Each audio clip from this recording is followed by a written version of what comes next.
تو وقفے سے پہلے آیت اللہ درانی صاحب نے انکشاف کیا کہ ان کے حلقے 268 میں مستون کلات میں 5 کروڑ روپے کے پیکیج جو ہے وہ وزیر صاحب اناؤنس کریں گے اور 5 کروڑ روپے کے ترقیاتی منصوبے مکمل ہوں گے. اب عوام جانے اور آیت اللہ درانی صاحب جانے.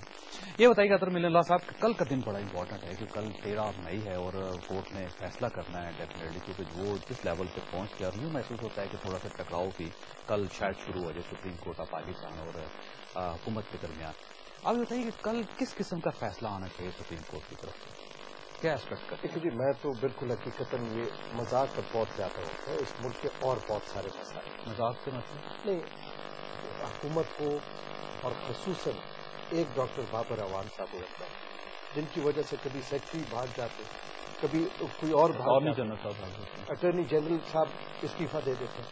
دیکھیں اب ٹائم ہے وہ لکھا ہوا ایک فیصلہ, اس لکھے ہوئے فیصلے کو جس طرح میں نے آپ کو کہا کہ بشمول صدر پاکستان کے ان کے وکیل نے لکھ کے دیا ہے کہ سب کے کیسز کھول دیں. امیونٹی تو اب نہیں رہی نا, امیونٹی نہیں, اب جب خود ان کے وکیل نے اور اسی لکھے ہوئے کو اس سپریم کورٹ نے ریپروڈیوس کیا. یہ تو کوئی وہ نہیں. دیکھیں فیصلہ کس قسم کا ہونا چاہیے؟ نہیں فیصلہ دیکھیں میں سمجھتا ہوں جو میں نے پہلے کہا کہ اداروں میں تصادم اس ملک کے مفاد میں نہیں. اوکے, لیکن جس طرح وہ جا رہے ہیں اور پارلیمان اپنا رول ادا نہیں کر رہی اور ہر ایک فینس پہ بیٹھ کے وہ تماشائی کی طرح خوش ہو رہے کہ جی یہ آپس میں لڑ پڑے, میں سمجھتا ہوں کہ یہ دانش مندی نہیں. اوکے, بابر اعوان صاحب کو چھوڑ دینا چاہیے, چھوڑ دینا چاہیے.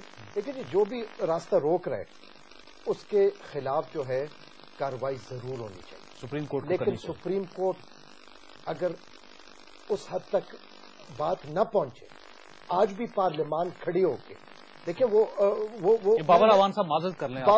بابر اعوان صاحب جو ہیں وہ کون ہے؟ ممبر ہے نا پارلیمان کے, وزیر قانون ہے. ادھر کسی پارلیمان میں باقی جماعتوں نے کھڑے ہو کے ان کا راستہ روکا کہ جی آپ سپریم کورٹ کے ایک فیصلے کی خلاف ورزی کر رہے ہیں. دیکھیں کیوں اس حد تک چیز جائے, اس حد تک چیز جانی نہیں چاہیے. دیکھو اب تو میں سمجھتا ہوں چند گھنٹے رہ گئے ہیں, کل کا دن آ جائے گا اور اس کے بعد وہ ایک حتمی نتیجے کی طرف چلی جائے گی ساری صورتیں. لغاری صاحب یہ بتائیے 12 مئی 2007 کی طرف واپس آتے ہیں, آپ محسوس کرتے ہیں کہ آپ کی پارٹی سے اس وقت غلطی ہوئی یا غلطی نہیں ہوئی تھی؟ پرویز مشرف صاحب کو عوامی طاقت کا جو مظاہرہ پرویز مشرف کر رہے تھے آپ لوگوں کی بیس پہ, آج آپ کو شرمندگی محسوس ہو رہی ہے؟ جاوید چودھری صاحب, میں کوئی یہاں پہ پارٹی کی صفائی یا اپنی صفائی پیش نہیں کروں گا. جو واقعہ ہوا تھا وہ بہت بڑا سانحہ تھا 12 مئی کا. اس میں اگر میری یادداشت ٹھیک ہے تو تقریباً 54 بندے اس میں شہید ہوئے تھے.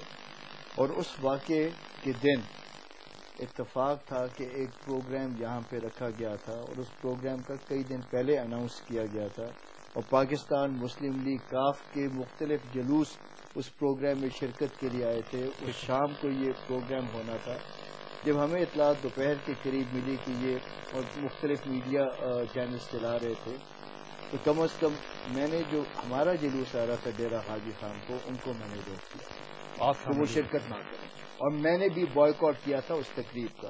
بلکہ میرے والد صاحب نے پرویز مشرف صاحب کو یہ مشورہ دیا تھا کہ اگر ناگزیر ہے آپ کا یہ پروگرام کرنا تو براہ کرم اس پروگرام کو صرف آپ اجتماعی فاتح خانی کی حد تک رکھیں اور ان کو برخاست کریں. آپ 3 سال بعد یہ اناؤنس کر رہے ہیں, آپ کو اس وقت کرنا چاہیے تھا. 3 سال بعد آپ سے ضمیر جو ہے وہ میری گزارش یہ ہے کہ 12 مئی کا جو واقعہ ہوا جس میں اتنے پیپلز پارٹی کے ورکرز بھی شہید ہوئے, ایم پی ایم کے بندے بھی کہا جاتا ہے کہ اس میں شہید ہوئے, عام شہری بھی شہید ہوئے.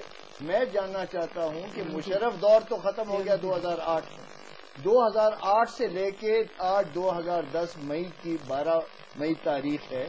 پاکستان پیپلز پارٹی نے کیا اس کی تحقیقات کرائی؟ آپ نے تحقیقات کروائی دوانی ان شہیدوں کے خون کی؟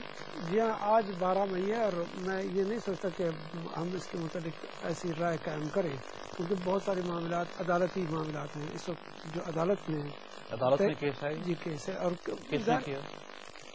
تمام تک 54 اراکین کے جو مقدمات کر رہے ہیں اور کس کے سر پہ ہوا ہے؟ پاکستان پیپلز پارٹی نے کیس. دیکھیے ایک چھوٹی سی بات, 100 موٹو نوٹس ہر دوسرے گھنٹے میں کسی نہ کسی سپریم کورٹ والے. آپ نے پاکستان پیپلز پارٹی جو ہے 54 جو شہدا ہے 12 مئی کے ان کا کیس دیکھ گئی کورٹ. جی میرا خیال میں سندھ پیپلز پارٹی کا کام ہے، فیڈرل کا کام ہے. اچھا، اس کا مطلب یہ ہے کہ آپ کسی نہ کسی حد تک اس کورٹ پہ یقین کر رہے ہیں کہ آپ کو انصاف ملے. ہمیں 100% یقین ہے. اوکے، کل کا جو فیصلہ ہوگا اس پہ عمل درآمد کریں گے آپ؟ کوئی بھی فیصلہ ہوگا کل کا فیصلے میں آپ کو کیا کوئی بھی ہو جائے بالکل فوراً عمل درآمد ہوگا. بالکل دوبارہ سوچیں 10 دفعہ 100 دفعہ بھی. اور اگر آپ کی حکومت نے اس پر عمل درآمد نہ کیا آپ کیا کریں گے درانی صاحب؟ لیکن میں بتا دوں کہ عدالت عالیہ کو اس ملک کو بچانے کے لیے کوئی ایسا حرکت، کوئی ایسا قلم سازی نہیں کرنا پڑے گا اس کو کہ اس ملک کو کسی بحران سے گزارے. دھمکی بھی لگا رہے ہیں. پروگرام وقت ختم ہو گیا. جناب ڈاکٹر آیت اللہ درانی صاحب، سینیٹر جمال لغاری صاحب، حسن مین اللہ صاحب اور فوزیہ وہاب صاحبہ جو آج تشریف نہیں لائی اپنے وعدے کے مطابق، میں ان چاروں کا شکر گزار ہوں. فاضلات، مذہب اور عدالت میں ایک چیز کامن ہوتی ہے اور وہ چیز ہے پورے کا پورا یقین. یہ نہیں ہو سکتا کہ آپ کسی مذہب میں داخل ہوں اور اس کے بعد اس کے صرف ان حصوں کو قبول کر لیں جن میں آپ کو اپنا فائدہ دکھائی دیتا ہے اور ان حصوں کو ماننے سے انکار کرتے ہیں جو آپ کو پسند نہیں ہے. آپ کو وہ مذہب پورے کا پورا ماننا پڑے گا. بالکل اسی طرح آپ اگر کسی ملک کے عدالتی نظام کا حصہ ہیں تو آپ کو عدالت کے ہر فیصلے کو ماننا پڑے گا. یہ نہیں ہو سکتا کہ آپ عدالت کے ان فیصلوں کو تسلیم کر لیں جن کا آپ کو فائدہ پہنچ رہا ہے اور انہیں مسترد کر دیں جن سے آپ کو نقصان کا اندیشہ ہے. ہماری حکومت یہ کر رہی ہے. اسے 2007 کا چیف جسٹس قبول تھا لیکن یہ 2010 کے چیف جسٹس اور سپریم کورٹ کو پسند نہیں کر رہی کیونکہ یہ ان کے اندھے اقتدار کے راستے میں رکاوٹ بن رہی ہے. اور یہ 12 مئی 2007 اور 12 مئی 2010 کا وہ فرق ہے جس کا اندازہ میں نے آج کی گفتگو سے لگایا. اللہ تعالیٰ آپ اور آپ کے اہل خانہ کے قول اور فعل کے تعداد میں کمی آئے. اللہ حافظ.